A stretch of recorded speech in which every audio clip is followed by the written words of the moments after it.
উপকূল জুড়ে যুদ্ধের দামামা। ওদিকে ওভাল অফিসের টেবিলে জমা পড়েছে তেহরানের পাঠানো 14 দফার গোপন খসড়া। হাতঘড়ির কাঁটা টিকটিক করে জানান দিচ্ছে সময় ফুরিয়ে আসছে।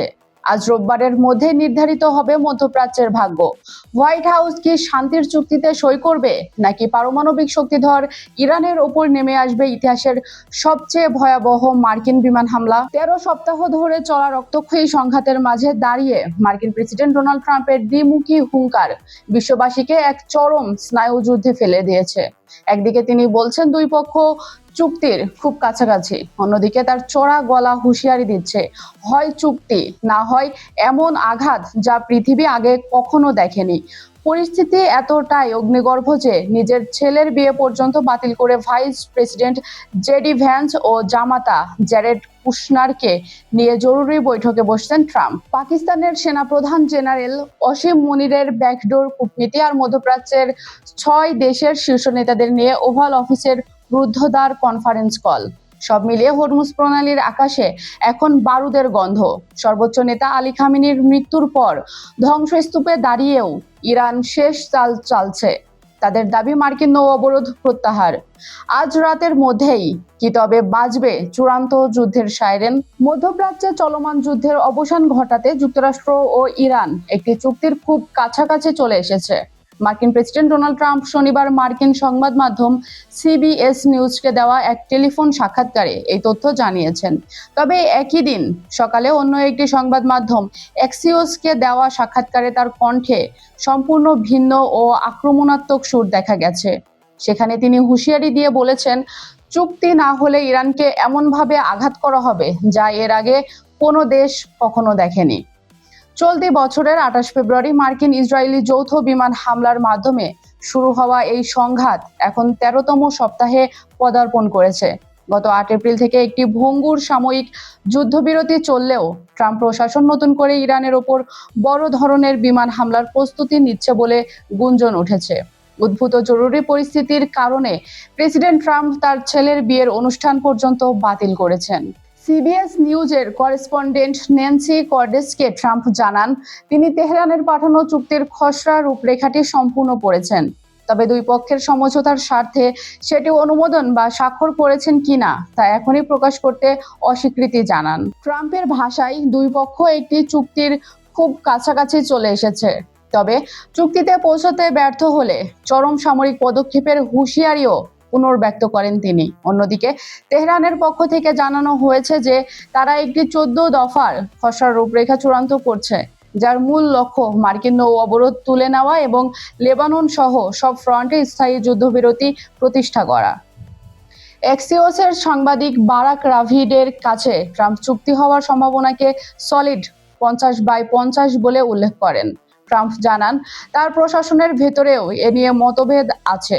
কিছু মানুষ দ্রুত চুক্তি চাইছেন, আবার অনেকে নতুন করে যুদ্ধ শুরু করার পক্ষে। ট্রাম্প স্পষ্ট করে বলেন, হয় আমি তাদের উপর ইতিহাসের সবচেয়ে কঠিন আঘাত হানব, আর না হয় আমরা একটি চুক্তি স্বাক্ষর করতে যাচ্ছি। এই চূড়ান্ত খসড়া নিয়ে সিদ্ধান্ত নিতে ট্রাম্প তার বিশেষ দূত স্টিভ উইটকফ, উপদেষ্টা ও জামাতা জ্যারেড কুশনার এবং ভাইস প্রেসিডেন্ট জেডি ভ্যান্সের সঙ্গে জরুরি পর্যালোচনায় বসছেন। আজ রোববার 24শে মের মধ্যেই যুক্তরাষ্ট্র এ বিষয়ে তাদের চূড়ান্ত সিদ্ধান্ত জানিয়ে দেবে। রক্তক্ষয়ী এই যুদ্ধ থামাতে দুই পক্ষের মধ্যে প্রধান মধ্যস্থতাকারী হিসেবে কাজ করছেন পাকিস্তানের সেনাপ্রধান জেনারেল অসীম মুনির। ফাইন্যান্সিয়াল টাইমসের রিপোর্ট অনুযায়ী মধ্যস্থতাকারীরা প্রাথমিকভাবে যুদ্ধবিরতির মেয়াদ আরও 60 দিন বাড়ানোর চেষ্টা করছেন, যার আওতায় ধীরে ধীরে হরমুজ প্রণালী খুলে দেওয়া হবে এবং ইরানের ইউরেনিয়াম মজুত নিয়ে আলোচনা শুরু হবে। কূটনৈতিক তৎপরতার অংশ হিসেবে ট্রাম্প গতকাল বিকেলে ওভাল অফিস থেকে সৌদি আরব, কাতার, সংযুক্ত আরব আমিরাত, মিশর, তুরস্ক এবং পাকিস্তানের শীর্ষ নেতাদের সঙ্গে একটি যৌথ কনফারেন্স কলে কথা বলেছেন। এছাড়া ভারতে অবস্থানরত মার্কিন পররাষ্ট্রমন্ত্রী মার্কো রুবিও জানিয়েছেন, আজ রাতের মধ্যে বড় কোনো খবর পাওয়া যেতে পারে এবং প্রেসিডেন্ট ট্রাম্পের অধীনে এই সমস্যার সমাধান একটি উপায়েই হবে। যুক্তরাষ্ট্রের সঙ্গে চলমান উত্তেজনা নিরসনে এবং একটি সম্ভাব্য চুক্তিতে পৌঁছাতে 14 দফার একটি রূপরেখা বা কাঠামো চূড়ান্ত করার কাজ করছে ইরান। তেহরানের দাবি, ওয়াশিংটনের সঙ্গে বেশ কয়েকটি শর্তে তারা কাছাকাছি অবস্থানে আসতে পেরেছে। তবে এর অর্থ এই নয় যে গুরুত্বপূর্ণ ও বড় ইস্যুগুলোতে দুই দেশের মধ্যে চূড়ান্ত কোনো সমঝোতা হয়ে গেছে। এখনো অনেক বড় বড় বিষয়ে দুই পক্ষের মধ্যে গভীর মতপার্থক্য রয়ে গেছে। ইরানের পররাষ্ট্র মন্ত্রণালয়ের মুখপাত্র ইসমাইল বাঘাই শনিবার রাষ্ট্রীয় টেলিভিশনে জানান, তাদের প্রাথমিক উদ্দেশ্য ছিল 14 দফার একটি সমঝোতা স্মারক বা কাঠামোগত চুক্তি তৈরি করা। তিনি আশা প্রকাশ করেন, এই রূপরেখাটি চূড়ান্ত করা সম্ভব হলে আগামী 30 থেকে 60 দিনের মধ্যে একটি পূর্ণাঙ্গ এবং চূড়ান্ত চুক্তির বিস্তারিত বিবরণ তৈরি করা সম্ভব হবে। পাকিস্তানের সেনাপ্রধান আসিম মুনিরের সাম্প্রতিক ইরান সফরের পরই তেহরানের পক্ষ থেকে এমন বক্তব্য এলো। উল্লেখ্য, পাকিস্তান শুরু থেকেই তেহরান ও ওয়াশিংটনের মধ্যে প্রধান মধ্যস্থতাকারীর ভূমিকা পালন করে আসছে। যুদ্ধের অবসান। এই খসড়া কাঠামোর মূল লক্ষ্য হলো লেবানন সহ সব ফ্রন্টে চলমান যুদ্ধের অবসান ঘটানো। নৌ অবরোধ প্রত্যাহার। গত 13 এপ্রিল থেকে ইরানি বন্দরগুলোতে যুক্তরাষ্ট্রের আরোপিত নৌ অবরোধের সমাপ্তি টানা এই আলোচনার অন্যতম প্রধান উদ্দেশ্য। হরমুজ প্রণালী ব্যবস্থাপনা। খসড়া কাঠামোতে হরমুজ প্রণালী সংক্রান্ত ব্যবস্থাপনাও অন্তর্ভুক্ত হয়েছে।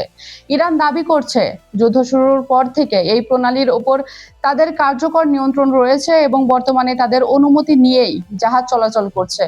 তবে এ বিষয়ে যুক্তরাষ্ট্রের কোনো অধিকার নেই উল্লেখ করে বাঘাই জানান, উপকূলীয় রাষ্ট্র হিসেবে ইরান ও ওমানের মধ্যেই এই ব্যবস্থাপনা নির্ধারিত হওয়া উচিত। ইসমাইল বাঘাই স্পষ্ট করে জানিয়েছেন, চলমান এই 14 দফার খসড়া কাঠামোতে ইরানের পারমাণবিক কর্মসূচির বিষয়টি অন্তর্ভুক্ত করা হয়নি, যা ওয়াশিংটনের সঙ্গে তাদের সবচেয়ে বড় বিরোধপূর্ণ ইস্যু। পারমাণবিক কর্মসূচি নিয়ে পরবর্তীতে পৃথকভাবে আলোচনা করা হবে। একইভাবে ইরানের দীর্ঘদিনের অন্যতম প্রধান দাবি, যুক্তরাষ্ট্রের নিষেধাজ্ঞা প্রত্যাহারের বিষয়টি খসড়ায় উল্লেখ থাকলেও তা কিভাবে এবং কোন প্রক্রিয়ায় কার্যকর হবে সে বিষয়ে এখনো বিস্তারিত কোনো আলোচনা বা চূড়ান্ত সিদ্ধান্ত নেওয়া সম্ভব হয়নি। গত 28 ফেব্রুয়ারি যুক্তরাষ্ট্র ও ইসরায়েলের যৌথ হামলায় ইরানের সর্বোচ্চ নেতা আলী খামেনি সহ শীর্ষ নেতারা নিহত হন। এর জবাবে ইরান পাল্টা হামলা চালালে পরিস্থিতি চরম উত্তপ্ত হয়ে ওঠে। পরবর্তীতে 8 এপ্রিল একটি নাজুক যুদ্ধবিরতি কার্যকর হয় এবং 11 থেকে 12 এপ্রিল ইসলামাবাদে দুই পক্ষের মধ্যে প্রথম দফা আলোচনা শুরু হয়।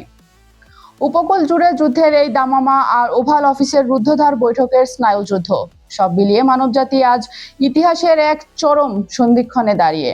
একদিকে ডোনাল্ড ট্রাম্পের আঙুল ছুঁয়ে আছে পারমাণবিক বোমার ট্রিগার, অন্যদিকে টেবিলে বিছানো রয়েছে তেহরানের পাঠানো 14 দফার সেই গোপন খসড়া। আজকের এই রোববারই ঠিক করে দেবে আগামী দিনের পৃথিবী কেমন হবে। ওয়াশিংটনের আকাশে আজ রাতে কি শান্তির সাদা পায়রা উড়বে, নাকি হরমুজ প্রণালীর বুক চিরে ধেয়ে যাবে ইতিহাসের সবচেয়ে বিধ্বংসী মার্কিন বোমারু বিমান? মার্কিন নৌ অবরোধের অবসান নাকি পারমাণবিক ধ্বংসযজ্ঞের সূচনা? কোন দিকে মোড় নিচ্ছে মধ্যপ্রাচ্যের ভাগ্য? উত্তেজনার পারদ এখন ঠিক 100 ডিগ্রি ছুঁই ছুঁই, আর ঘড়ির কাঁটার প্রতিটি টিক টিক শব্দ যেন বিশ্বযুদ্ধের সাইরেন বাজিয়ে চলেছে। পুরো পৃথিবী আজ স্তব্ধ হয়ে তাকিয়ে আছে ওভাল অফিসের সেই বন্ধ দরজার দিকে। কি হতে যাচ্ছে আজ রাতে? সাবস্ক্রাইব করুন আমাদের চ্যানেলটি, কারণ আন্তর্জাতিক রাজনীতির এমন চরম উত্তেজনাকর হট টপিকের প্রতি মুহূর্তে লাইভ আপডেট শুধু এখানেই পাবেন। বিজ্ঞাপন ও প্রমোশনের জন্য ডেসক্রিপশনে দেওয়া নাম্বারে যোগাযোগ করতে পারেন। অনুষ্ঠানটি আপনারা পৃথিবীর কোন প্রান্ত থেকে দেখছেন তা এখনই আমাদের কমেন্টে জানান।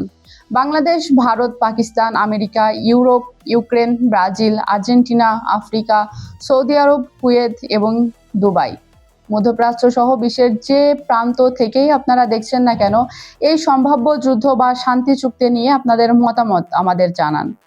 আপনার একটি কমেন্টই হতে পারে এই বিশ্বমঞ্চের জনমতের প্রতিফলন। আজ এ পর্যন্তই। আমি মিসকাতুল মোমো সুইটি বিদায় নিচ্ছি। দেখা হবে পরের ভিডিওতে নতুন কোনো জ্বলন্ত ইস্যু নিয়ে। ততক্ষণ পর্যন্ত ভালো থাকুন, নিরাপদ থাকুন। আল্লাহ হাফিজ।